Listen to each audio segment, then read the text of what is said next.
আজ বাংলাদেশে কত মানুষ বিনা অপরাধে বিনা কারণে বিদায় হয়ে যায় জালেমদের চক্রান্তে। কথা বলে না কেন? শহীদ মাওলানা আব্দুস সোবহান তার ভেতরে একজন। আপনি আন্দাজে যে দোষী দেন না কেন, শয়তানও বিশ্বাস করে না।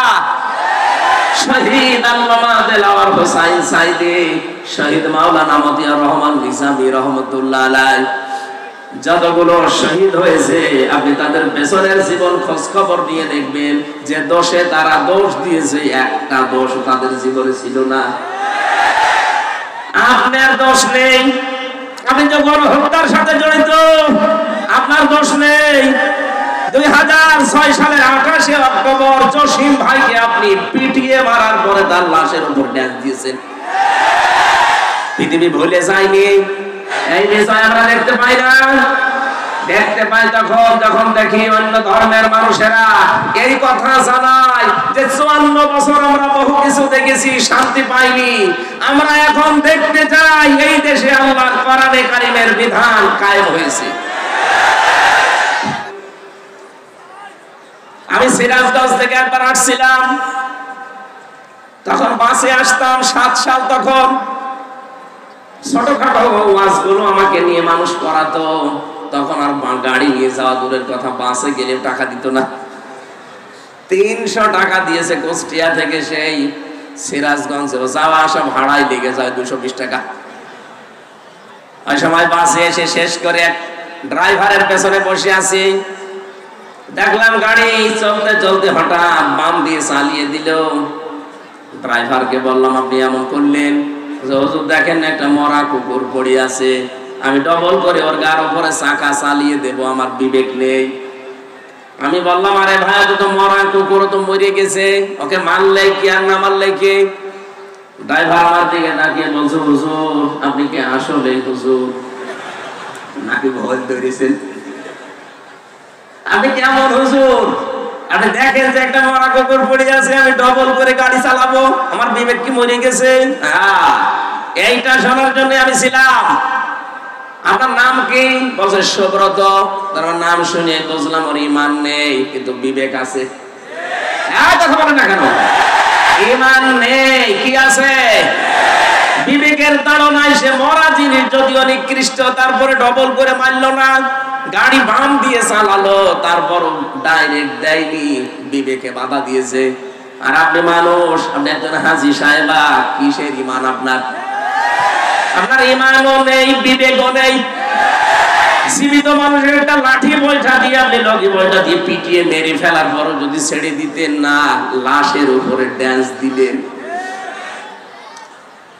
আপনার বিবেক কিছুই নেই, বিবেকের উপরে কুকুরে প্রসাব করেছে, বলেন নাউজুবিল্লাহ।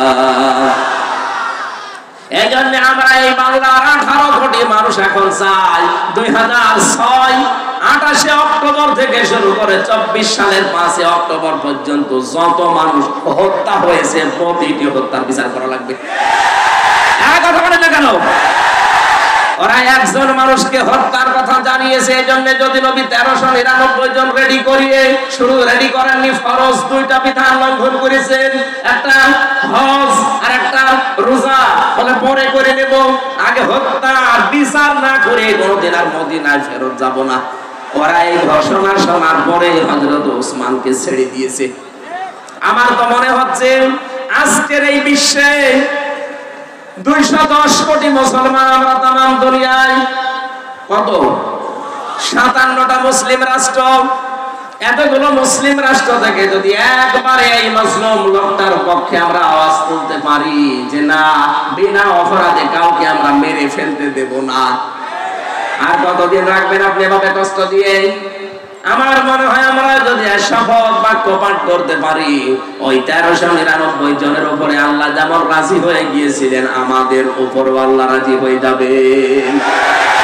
কিন্তু পরে 3টা কথা আছে, ফালিমা মা ফি কুলুবিহিম। আল্লাহ পাক বলেন তাদের মনে যেটা ছিল ওইটা কিন্তু আমি জানতাম। সুতরাং আমাদের মনের কথা না মুখের কথা এটা কিন্তু আল্লাহ জানেন।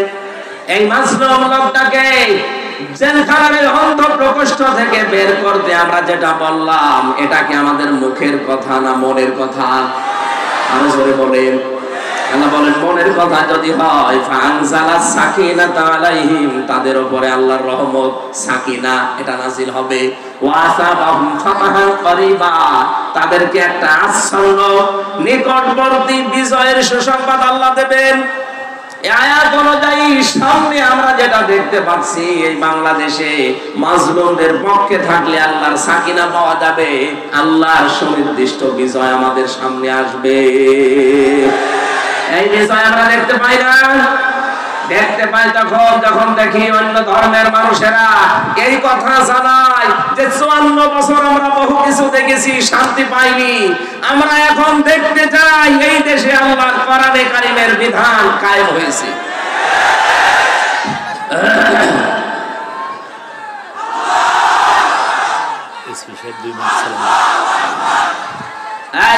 একটু আমাদের অভিভাবক জেলার শ্রদ্ধাভাজন এসপি সাহেব এসেছেন, উনি আপনাদেরকে সালাম দেবেন। আমরা সালামটা নিয়ে এরপর আবার আলোচনা শুরু করবো ইনশাআল্লাহ। দেন সাথে দিন।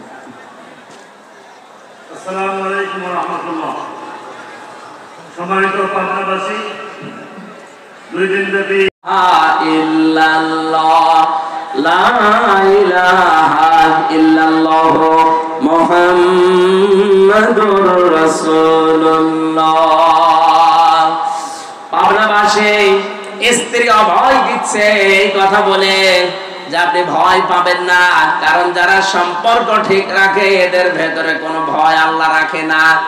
আজ বাংলাদেশে যারা সত্যি রক্তের সম্পর্ক, যারা আত্মীয়তার সম্পর্ক ঠিক রাখে, আপনি তাদেরকে দেখবেন এই মানুষগুলো ভয় ভীতির ঊর্ধ্বে উঠে গেছে, এদের ভেতরে কোনো ভয় নেই।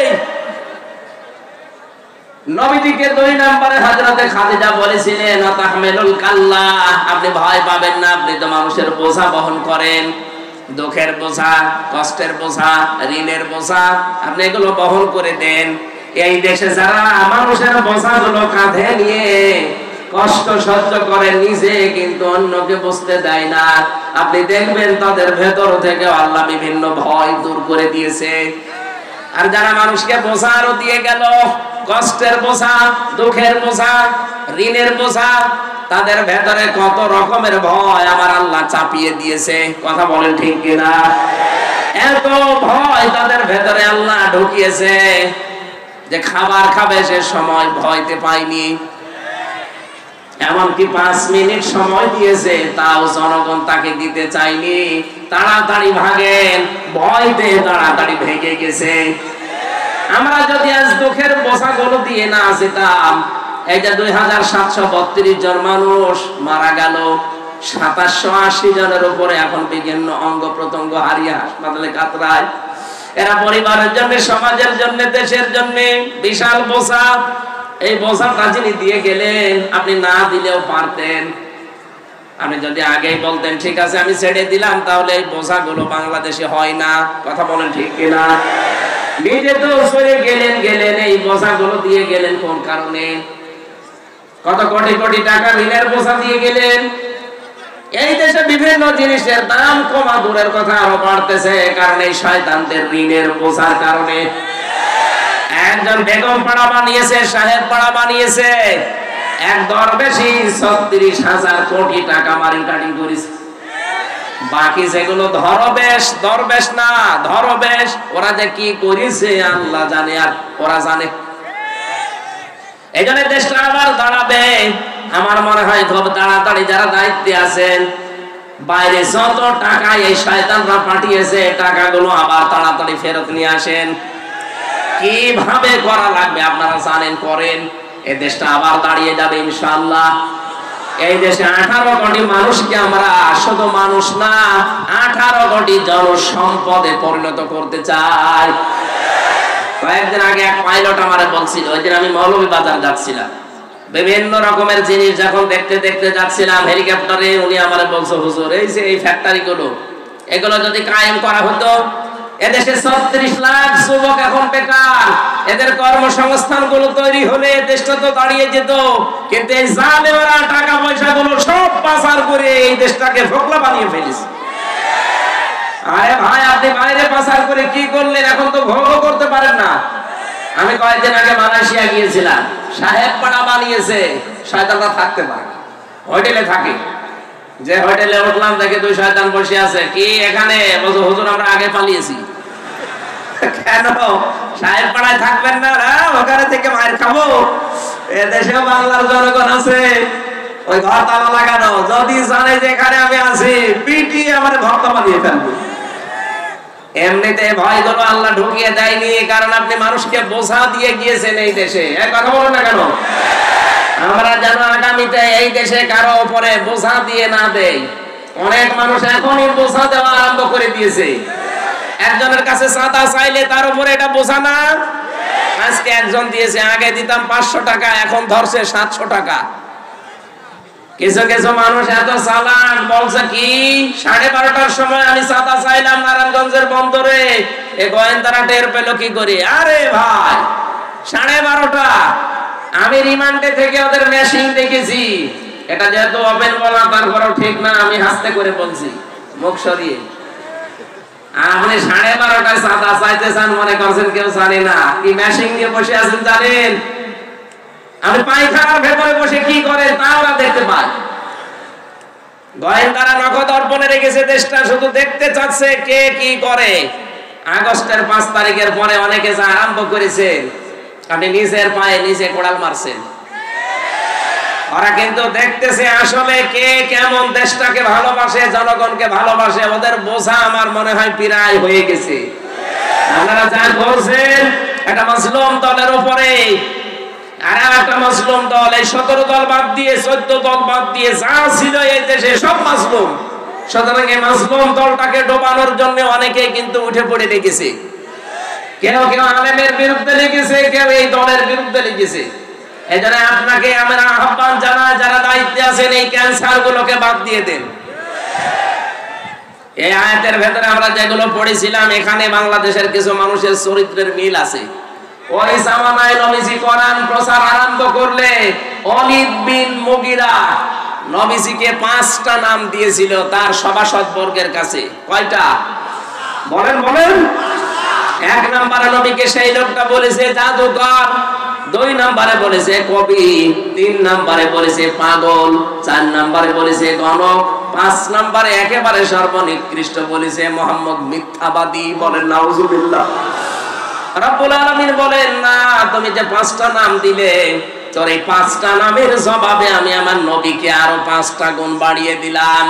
ইয়া আইয়ুহান নাবিয়্যু ইন্না আরসালনাকা শাহিদাও ওয়া মুবাশশিরাও ওয়া নাযীরা ওয়া দা'iয়ান ইলাল্লাহি বিইذনিহি ওয়া সিরাজাম মুনীরা।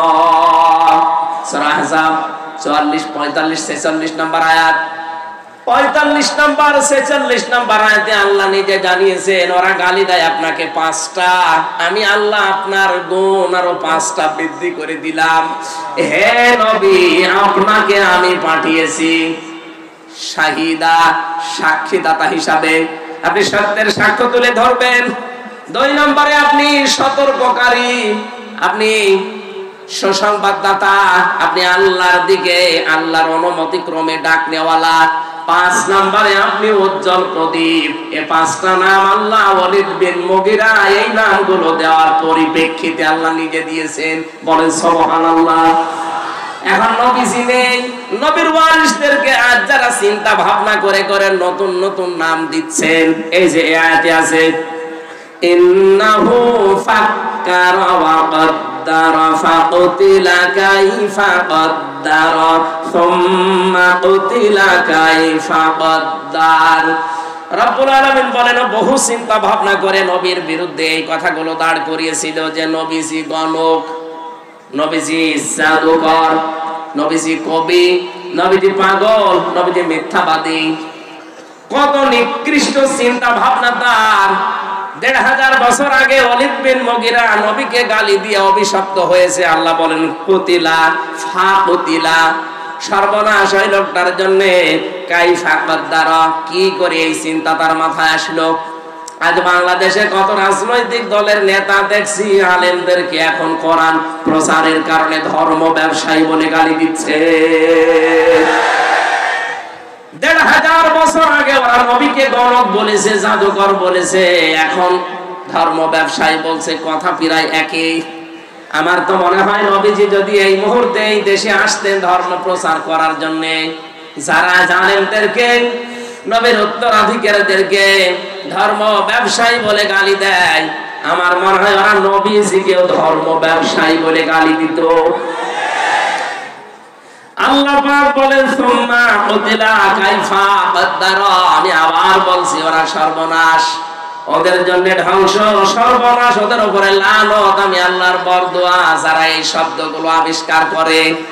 আজ বাংলাদেশে যারা আলেমদের নামের শেষে আগে কত রকমের শব্দ আবিষ্কার করছেন, কেউ আলেমদের নামের আগে পরে লাগিয়ে দেয়, এটা তেতুল হুজুর, এক কথা বলে না কেন? আল্লামা দেলাওয়ার হোসাইন সাইদের নাম তারা পাল্টিয়ে দিয়ে দিয়েছে দেলু শিকদার। দেলু শিকদার তাইনি? শহীদ আব্দুল কাদের মোল্লা তার নামও পরিবর্তন করে দিয়েছে কসাই কাদের। আসল নামে বিচার করলে আপনি তাকে পেতেন না, কারণ সেই সময় সে ছাত্র ইউনিয়ন করত। আপনি তার নাম পাল্টিয়ে বিচার করে এমন জায়গায় পাঠিয়ে দিলেন, আল্লাহ যেন তাকে শাহাদাতের মর্যাদা নসিব করেন, বলেন আমিন। কয়েকদিন আমি আগে ফরিদপুরের ওই জায়গায় গিয়েছিলাম, সদরপুর থানা, শহীদ আব্দুল কাদের মোল্লা রহমতুল্লাহ আলাই, এলাকার মানুষগুলো এখনো পর্যন্ত তার নাম নিয়ে কান্নাকাটি করে। আর আপনার মনের ভেতরে কি একটু কিছু আসলো না? নামগুলো পরিবর্তন করে করে আপনি এই কঠিন সিদ্ধান্ত নিয়ে ফেললেন। এখন আমার মনে হয় এই দেশে যারা আসবে, এই জালেমদের নাম পরিবর্তন না, আসল নামের উপরেই বিচার করা সম্ভব। এরা যদি একজন মানুষ হত্যার দায়ে তাকে হত্যা করে ফেলতে পারে, আপনি তো মানুষ মেরেছেন ২৭৩২ জন, ২৭৫টা মার্ডার মামলা অলরেডি হয়ে গেছে আপনার নামে। একজন মানুষ মারলে যদি একজনকে মেরে ফেলা যায়, ২৭৫টা মামলা যার নামে, তাকে ২৭৫ বার মারা যাবে। এমনি তো মরে গেছে, ও ছাতা মারবেন কবে আবার? এই জন্য মানুষের বিরুদ্ধে যে নাম তৈরি করে, বিশেষ করে নবীদের, নবীর উত্তরাধিকারীদের, এদের জন্য বরদোয়া কার? আরো জোরে বলেন। ১৫০০ বছর আগে আল্লাহ যদি এই বরদোয়া দেয়, আল্লাহ যারা এখনো এই বরদোয়াটা এই দেশে যারা বুঝে শুনে আলেমদের বিরোধিতা করে তাদের উপরে লাগিয়ে দেন।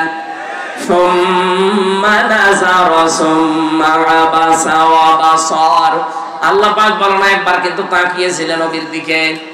আল্লাহর নবী যখন কোরআনে কারীম প্রচার করার জন্য হজের ওই মৌসুমে বিভিন্ন তাবুতে তাবুতে তাবুতে যেতেন, হাজীদেরকে বলতেন যে এক আল্লাহর প্রতি ঈমান আনো, মূর্তি পূজা, দুর্গা পূজা ছেড়ে দাও। তখন ওই লোকটা নবীর পেছনে গিয়ে নবীর দিকে তাকিয়ে ভরু বঞ্চিত করত এবং নবী থেকে নিবৃত্ত করার চেষ্টা করত মানুষদেরকে। ওই যে 5টা নাম বললাম, এগুলো একটা একটা করে সব অ্যাপ্লাই করেছিল, কিন্তু একটাও কাজে লাগে নাই।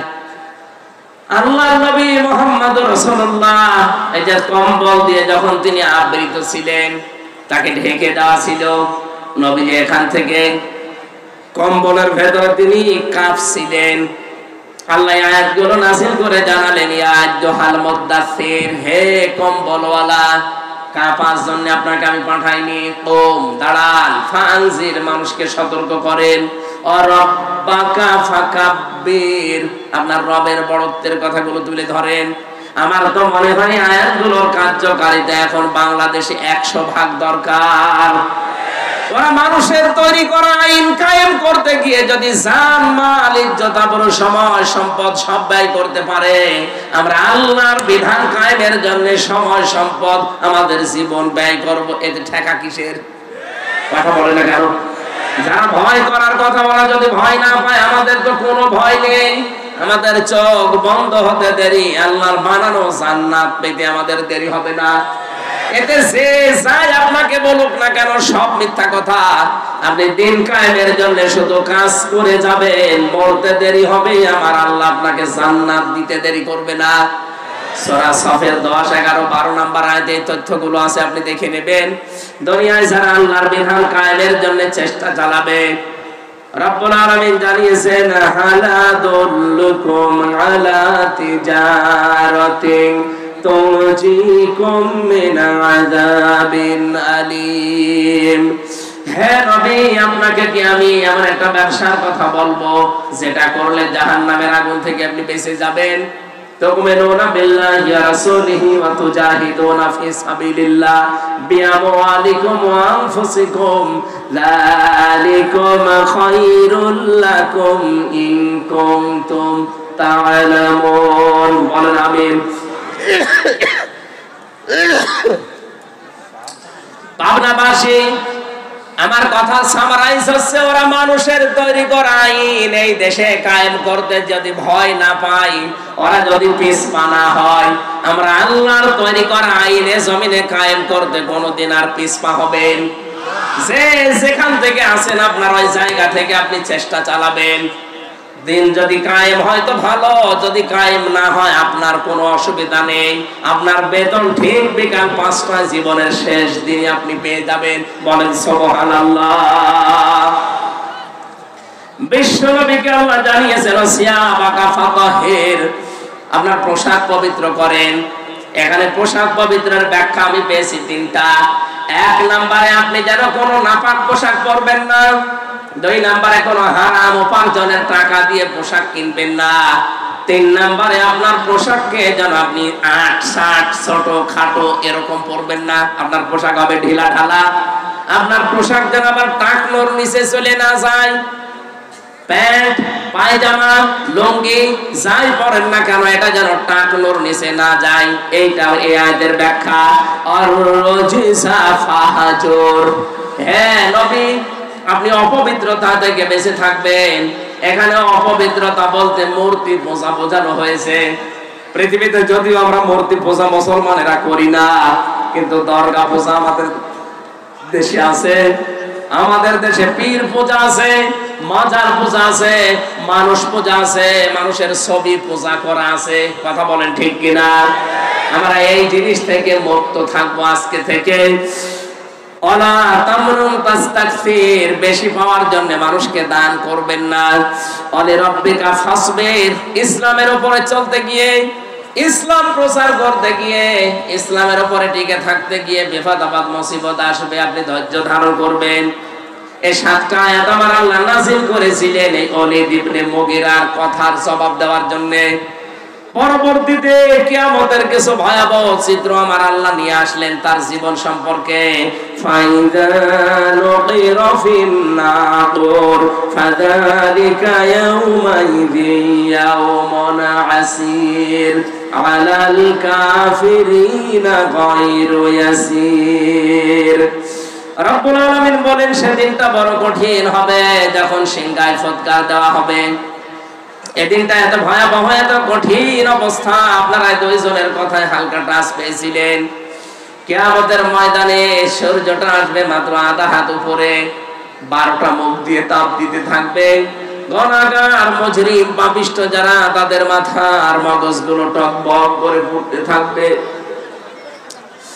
আল্লাহ রাব্বুল আলামিন বলেন ওই কঠিন দিনকে একটু স্মরণ করো। হে নবী, এই মানুষগুলো তো এই কঠিন দিন বিশ্বাস করতে চায় না। আপনি আমার উপরে ওদের ভার ছেড়ে দেন। দারিনি ওমান খালাকতু ওয়াহিদা, জারনি আমাকে ছেড়ে দেন এবং তাকেও ছেড়ে দেন। খালাকতু ওয়াহিদা, যাকে আমি স্পেশাল ভাবে বানিয়েছি। এই ওলীদ ইবনে মুগীরার কোনো নাম ছিল না, গন্ধ ছিল না, পরিচয় ছিল না। আমি আল্লাহ নিজে তাকে এত সুন্দর করে আকৃতি দিলাম, পৃথিবীতে আনলাম, ধন সম্পদের মালিক বানালাম।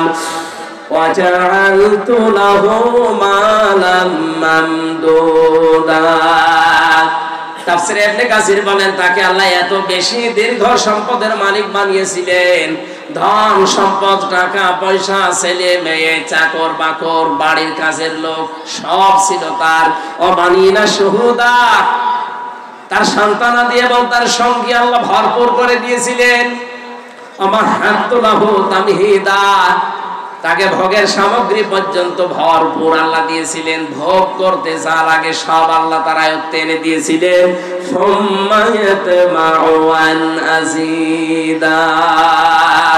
কিন্তু তার পেট ভরেনি। যত দিয়েছি ও আরো চেয়েছে। এই স্বভাব এখনো আমাদের অনেকের ভেতরে আছে না নেই? কথা বলেন না কেন? অনেক আলেমের ভেতরে, অনেক পীরের ভেতরে, অনেক ইমামের ভেতরে, অনেক মুসলমানের ভেতরে এই স্বভাবটা এখন বিদ্যমান, একেবারে বিধিবদ্ধ হয়ে গেছে। যত আছে আরো তত চাই।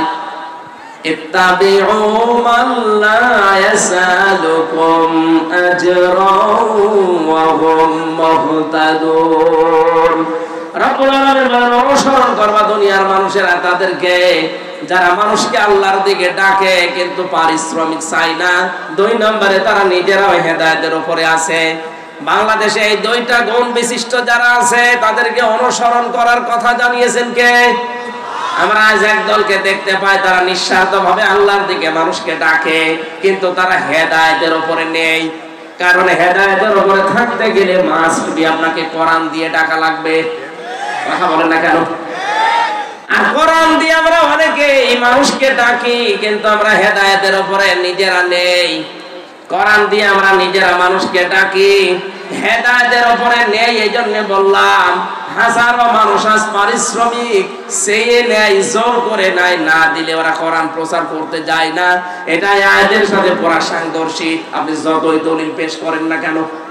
সুতরাং নবীর এই কোরআনের আয়াত অনুযায়ী, আল্লাহর কোরআনের আয়াত অনুযায়ী ওই মানুষগুলোকে অনুসরণ করা লাগবে যারা নিঃস্বার্থভাবে আল্লাহর কোরআনের প্রচার মানুষের ভেতরে করবে এবং নিজে হেদায়েতের উপরে থাকবে।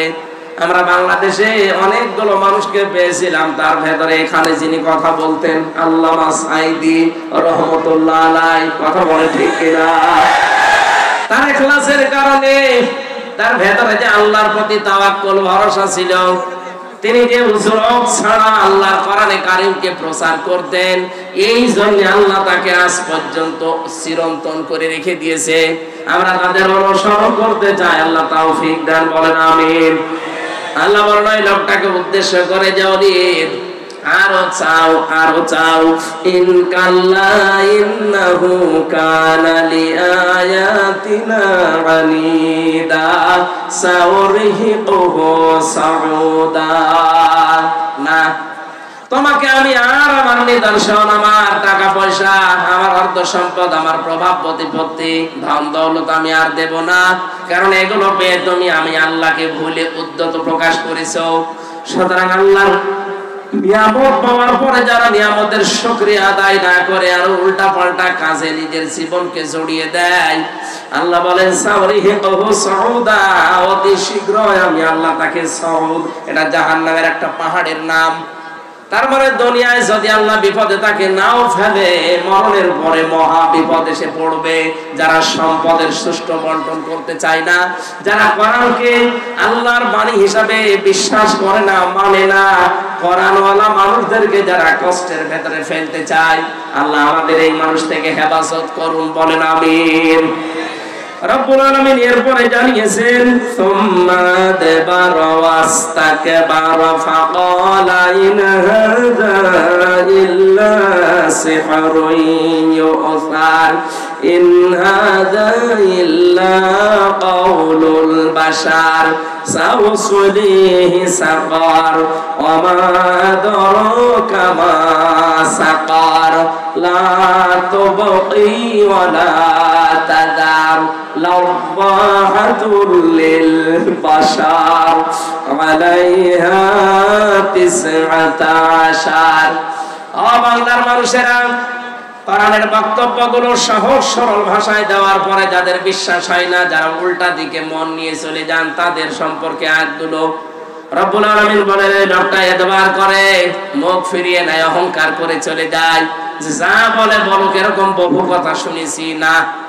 এই কথা যদি কেউ মনে করে এ কোরআন মানুষের তৈরি করা, মানুষ বানিয়েছে, এটা রব্বুল আলামিন বলেন এই মানুষগুলোকে অতি শীঘ্রই, তাহলে তখন এই 2 টাকা 5 টাকার জন্য আপনার পেছনে ঘোরা লাগবে না তাদের।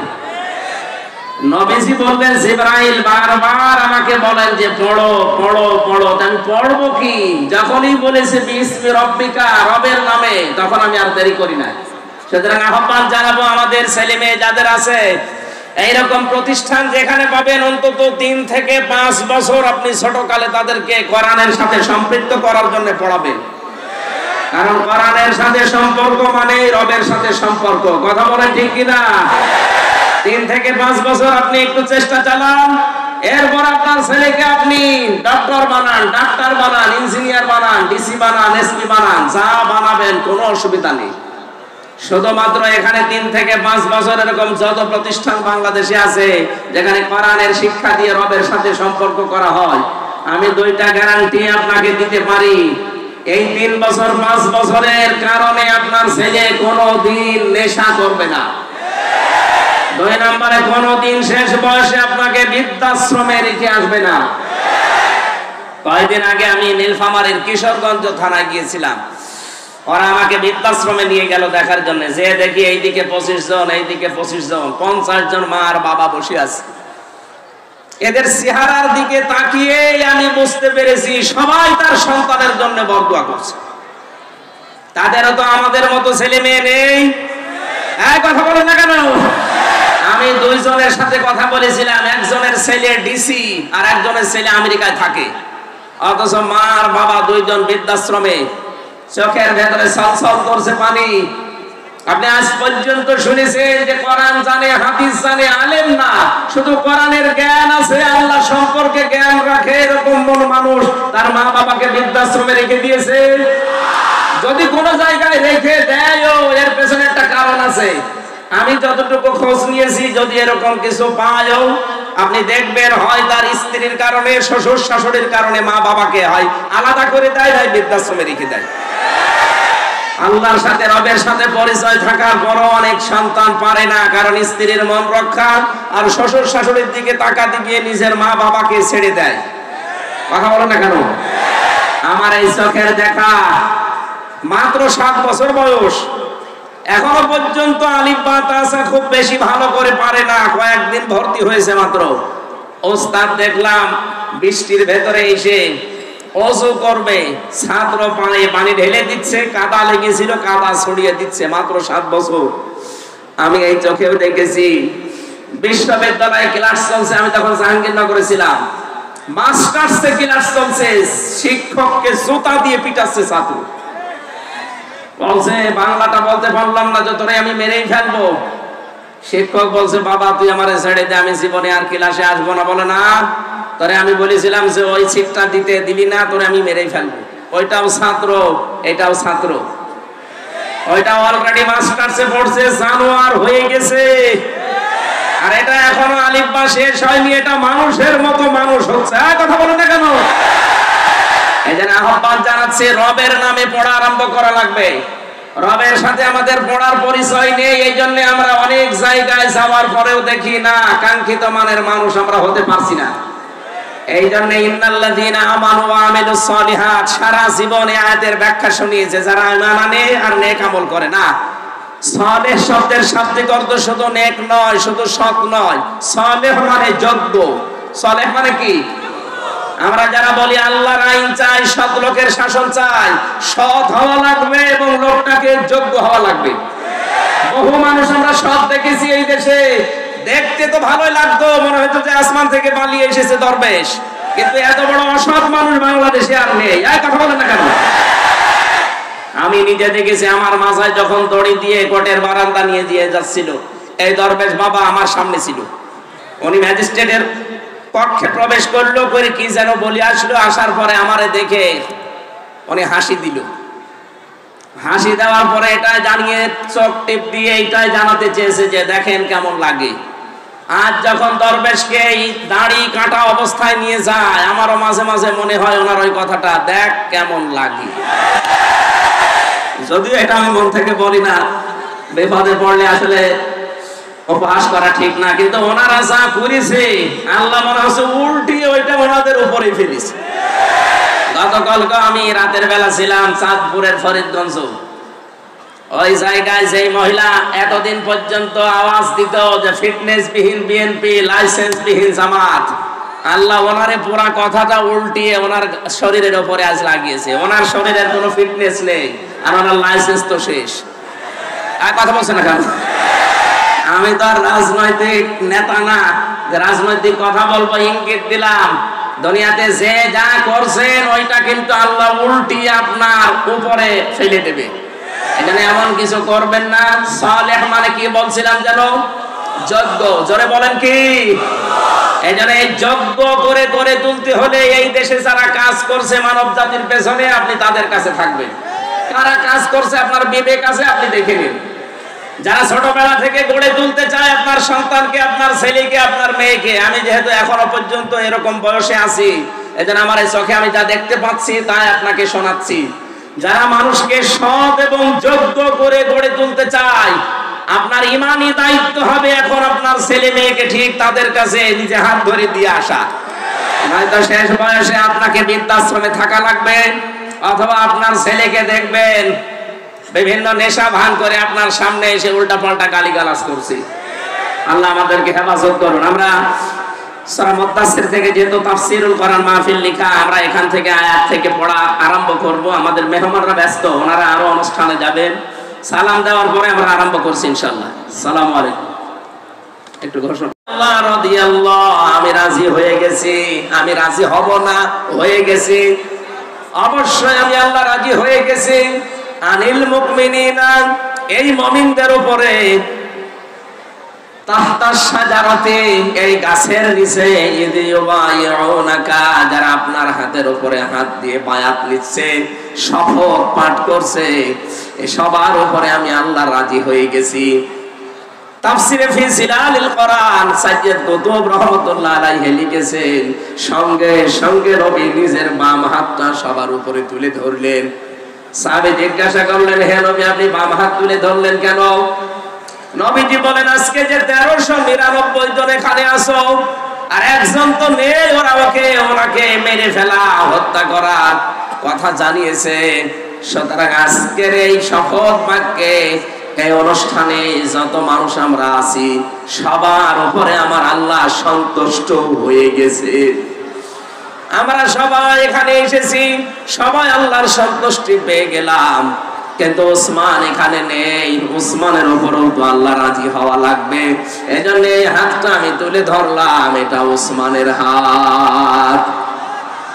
তার মানে আজকের এই ময়দানে যে 1400 মানুষ আছে, একজনের উপরও আল্লাহর নারাজ নেই। প্রত্যেকের উপরে আল্লাহ খুশি হয়ে গেছে, সন্তুষ্ট হয়ে গেছে। কারণ মাত্র একটা, ওরা নিরপরাধ, একটা বিনা দোষে একটা মানুষকে ওরা হত্যা করার ঘোষণা শুধু দিয়েছিল, মেরে কিন্তু ফেলেনি, মিথ্যা ছড়িয়েছে। আল্লাহর নবী একজন মানুষকে বিনা কারণে বিনা অপরাধে মেরে ফেলবেন, এইটা তিনি মেনে নিতে পারেননি। শুধু মেনে নিতে পারেননি তা না, নিজের সাথে 1399 জন যারা ছিল সবাইকে জীবন দেওয়ার জন্য তিনি বাক্য পাঠ করাচ্ছেন, শপথ। আজ বাংলাদেশে কত মানুষ বিনা অপরাধে বিনা কারণে বিদায় হয়ে যায় জালেমদের চক্রান্তে। কথা বলে না কেন? শহীদ মাওলানা আব্দুস সাবান তার ভেতরে একজন। আপনি আন্দাজে যে দোষী দেন না কেন, শয়তানও বিশ্বাস করে না। শহীদ আল্লামা দেলাওয়ার হোসাইন সাইদি, শহীদ মাওলানা মতিয়ার রহমান নিজামী রহমতুল্লাহ আলাইহি, যতগুলো শহীদ হয়েছে আপনি তাদের পেছনের জীবন খোঁজ খবর নিয়ে দেখবেন, যে দোষে তারা দোষ দিয়েছে, একটা দোষ তাদের জীবনে ছিল না। আপনার দোষ নেই, আপনি যে গণহত্যার সাথে জড়িত, আপনার দোষ নেই। 2006 সালের 28শে অক্টোবর জসিম ভাইকে আপনি পিটিয়ে মারার পরে তার লাশের উপর ড্যান্স দিয়েছেন, পৃথিবী ভুলে যায়নি। আমি সিরাজগঞ্জ থেকে একবার আসছিলাম, তখন বাসে আসতাম, 7 সাল। তখন ছোটখাটো ওয়াজগুলো আমাকে নিয়ে মানুষ করাতো। তখন আর গাড়ি নিয়ে যাওয়া দূরের কথা, বাসে গেলে টাকা দিত না। 300 টাকা দিয়েছে কুষ্টিয়া থেকে সেই সিরাজগঞ্জ যাওয়া আসা ভাড়াই লেগে যায় 220 টাকা। ওই সময় বাসে এসে শেষ করে ড্রাইভারের পেছনে বসে আছি, দেখলাম গাড়ি চলতে চলতে হঠাৎ বাম দিয়ে চালিয়ে দিল। ড্রাইভারকে বললাম, আপনি এমন করলেন? হুজুর দেখেন একটা মরা কুকুর পড়ে আছে, আমি ডবল করে ওর গার উপরে চাকা চালিয়ে দেব, আমার বিবেক নেই। আমি বললাম, আরে ভাই তো মরা কুকুর তো মরে গেছে, ওকে মারলে কি আর না মারলে কি? ড্রাইভার আমার দিকে তাকিয়ে বলছে, হুজুর আপনি কি আসলে হুজুর নাকি ভয় ধরেছেন? আপনি কেমন হুজুর? আপনি দেখেন যে একটা মরা কুকুর পড়ে আছে, আমি ডবল করে গাড়ি চালাবো, আমার বিবেক কি মরে গেছে? এইটা শোনার জন্য আমি ছিলাম। আপনার নাম কি? বলছে সুব্রত। তার নাম শুনে বুঝলাম ওর ঈমান নেই, কিন্তু বিবেক আছে। কথা বলেন না কেন? ঈমান নেই, কি আছে? বিবেকের তাড়নায় সে মরা জিনিস যদিও নিকৃষ্ট, তারপরে ডবল করে মারলো না, গাড়ি বাম দিয়ে চালালো, তারপর ডাইরেক্ট দেয়নি, বিবেকে বাধা দিয়েছে। আর আপনি মানুষ, আপনি একজন হাজী সাহেবা, কিসের ঈমান আপনার? আপনার ঈমানও নেই, বিবেকও নেই। জীবিত মানুষের একটা লাঠি বৈঠা দিয়ে আপনি লগি বৈঠা দিয়ে পিটিয়ে মেরে ফেলার পরও যদি ছেড়ে দিতেন না, লাশের উপরে ড্যান্স দিলেন। আপনার বিবেক কিছুই নেই, বিবেকের উপরে কুকুরে পেশাব করেছে, বলেন নাউজুবিল্লাহ। এই জন্য আমরা এই বাংলার 18 কোটি মানুষ এখন চাই 2006 28 অক্টোবর থেকে শুরু করে 24 সালের 5 অক্টোবর পর্যন্ত যত মানুষ হত্যা হয়েছে প্রতিটি হত্যার বিচার করা লাগবে। কথা বলেন না কেন?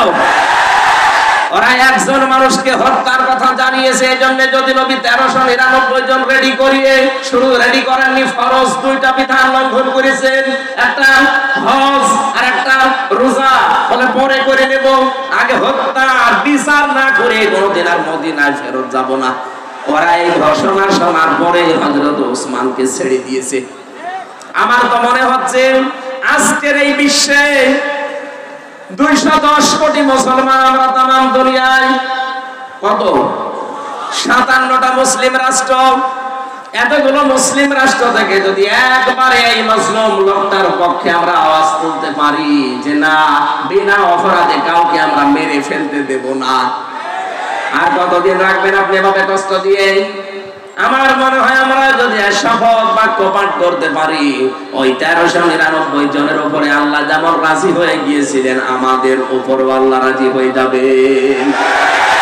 এতো পরে 3টা কথা আছে,